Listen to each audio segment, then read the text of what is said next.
Hi everyone and welcome, this is the Apostate Prophet. Freedom of speech is currently again a hot topic. I'm receiving messages and comments from people who are against free speech, or who have a problem with free speech, and who say things to me like, if I insult your mother, is that okay with you? You believe in free speech, right? Or, why do you have a problem with insults? Don't you believe in free speech? Or, if I come and behead you, isn't that freedom of expression? Or, why did you block me? Don't you believe in free speech?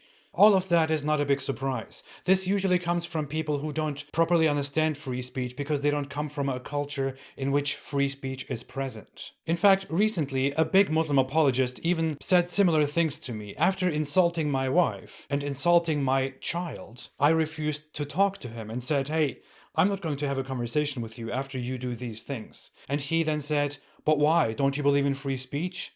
And that guy claimed to be an expert on political philosophy. So today I want to talk a little bit about free speech to clear some misconceptions. I don't want to go into a deep analysis of what free speech is and what sources it is based on. I just want to give a quick summary of free speech and explain a few facts and a few myths about it. Freedom of speech can be found in many sources today. It is in the American Constitution, in the Universal Declaration of Human Rights, in constitutions, in laws all across Europe and beyond. You can find arguments for it or defenses of it in Enlightenment philosophers. What it basically is about is that everybody is allowed to express their opinion, to hold certain opinions and to acquire certain information and opinions, and to express those opinions in public without fearing legal retribution, or without others having the right to violently interfere in your speech, for example. In a country where there is free speech, I can go out there and criticize the government and criticize people's beliefs and ideas. And the law cannot punish me simply based on my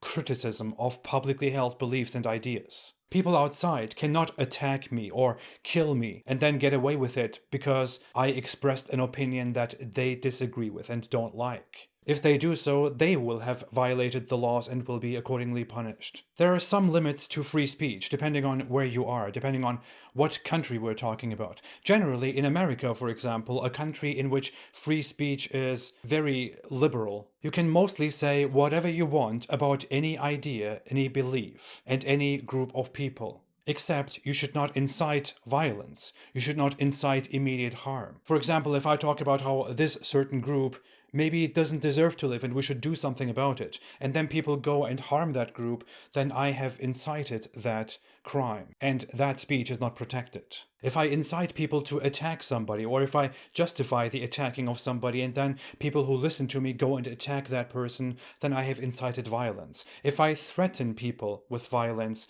that is also not protected. If I libel and slander people, then in many cases it may not be protected. In some cases it is. If I promote serious crimes in my speech, such as if I show child pornography, then that is definitely not protected because it contains a serious crime.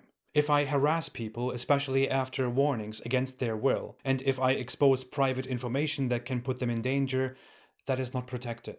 Besides clearly illegal actions like these, speech is generally protected. I can say whatever I want, I can express my opinions, in form of humor or serious writings. My speech itself is not punishable. In certain countries, the conditions may change a little bit. For example, in certain European countries, I can say whatever I want about any religion or belief or idea or a public figure. But if I, for example, excessively dehumanize certain groups of people, or downplay violence committed against them, or single them out and say stuff like that we should hate them, that they deserve hate, and that we should do something about them, then that may not be protected by free speech. But especially if it comes to figures that concern the public, for example, Muhammad, then I am allowed to mock him, to say things about him, to express my opinions about him in a serious or in a comedic way. The logic here is that when I criticize Muhammad and when I mock him, when I satirize him in the most offensive ways, then I am not harming anybody. I am merely criticizing and mocking, attacking an idea, a figure that concerns all of us, that we all may have an opinion on. Some people may hold that figure dear, others may not. That is not comparable, for example, to a private person. I can say whatever I want about Muhammad, and I can even make pretty bad cartoons and sexual implications and very morbid implications, but if I do the same thing about a private person, about a private individual, by showing that person's picture over and over again in public and mentioning them in very harmful ways, then I may get in trouble with the law because the person that I'm doing that to may be in danger and may be deeply disturbed. I may be infringing on their rights of safety. So if I pick a fight with somebody and then start harassing their children and their partners and their family members and posting pictures of them and insulting them in public, then that is harmful and punishable in most countries. If I insult Muhammad, no matter how dear Muslims hold him, and I say, hey, I can do this is free speech, then Muslims cannot come back and insult my family members and say, hey, I can insult your family members because that is free speech. It's not the same thing. What matters is not that you hold Muhammad dear and that I hold my family members dear. What matters is that my family members are regular people that are alive right now, that are private individuals that may be harmed. Whereas Muhammad is an individual who concerns everybody, who concerns the public, who is not alive, who is merely an idea to us. Besides, to quickly deviate from a discussion on free speech, Muhammad is an individual who concerns the public in more ways than just being known. He concerns the public insofar that he has made statements in the past that concern the public. He is a political religious figure who has started a movement that directly affects other religious groups. A figure that has committed certain acts which are under scrutiny normally by other people. That is not comparable to a regular person who is simply related to me. My parents, for example, are not people who have waged war against the world and made statements about the world that concern many people, that people follow, whereas Muhammad did. But nevertheless, I have to say, in most cases, and also in my opinion, it is okay under free speech for me to insult Muhammad. And it is okay for others to insult other people or to insult their family members without engaging in targeted harassment and harmful actions. And here I want to come to the distinction of free speech and decency. With these whole Muhammad cartoons, many people think that when we talk about free speech and our right to draw cartoons or to insult and criticize several figures and ideas, people think that we are also implying that free speech means we have the right to mock certain figures, and that must also mean that everybody has to like it and that no one can be offended by it. But that's not the case. Yes, I have free speech and I have the right to criticize Islam and to criticize Muhammad and to mock Muhammad. And I am completely aware that many people may find that distasteful because they believe in a religion that includes Muhammad, and they may be upset about that. And I cannot claim that they shouldn't be upset because I have free speech. No, they have every right to be upset, just as I have every right to be upset if other people insult me, say things to me, or insult my family members and relatives or other people. So just because something is allowed under free speech, that doesn't mean that certain thing is not offensive or not indecent.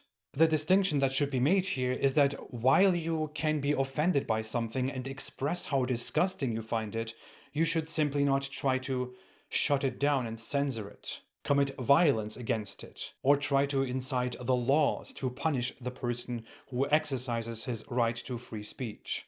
So, to give an example by making myself the target, you may be allowed to call me a bastard. And yes, you have the right to do that. And I recognize your right to do that. That is free speech. That said, I may not appreciate it and not like it. And I may say, hey, if you are going to talk to me that way, then I'm not going to talk to you. Bye. And I may even block you on social media, for example. Because you are allowed to say that certain thing, but that doesn't mean that I cannot be offended by it, and that I have to listen to you and talk to you. You can go somewhere else and say whatever you want. I don't care. If I criticize Islam and mock Muhammad, I have a right to do that. That is free speech. It doesn't mean that you have to listen to me. You can simply turn away. You can say, hey, I find this disgusting, and I will say, okay, fine, I get it. You can walk away, you can block me. That's totally okay. That's all consistent with free speech. The right to say something does not mean that that certain thing must be appreciated by everyone or that that certain thing is good. It simply means you have the right to say a certain thing, as long as it doesn't interfere with other people's rights. And among those rights is not the right not to be offended. If people say something offensive, and if most people are offended by it, let them just say it. Let people condemn it. Let people reject it. Let people shun that person. Don't forbid it. Don't silence it. It won't solve anything. That opinion will not go away. It will always be there. It will come back. It may even come back in much worse ways. Just allow it to happen. Society is smart enough to, in the long run, distinguish between good things and bad things. And that is the entire point of free speech. Seriously, if people were not allowed to say certain things that offend the public, that are offensive to many people, that are offensive to you, then it wouldn't be called free speech. Then what would be the point of free speech? If that is not allowed, then what should be allowed under free speech? If free speech only means that you can say a limited number of things that don't offend anybody and that don't question the forces in power, then there is no point to call it free speech. Then that is just speech. It is not really free. If you cannot say, this is wrong, that religion is false, this idea is bad, this historical figure and that religious figure are dumb, then that is not free speech. That is restricted speech, and contrary to the whole idea of free speech. Because under free speech, people should be allowed to express true statements and false statements and half-true and half-false statements in whatever way they like, so that people can figure out what is true and what is false.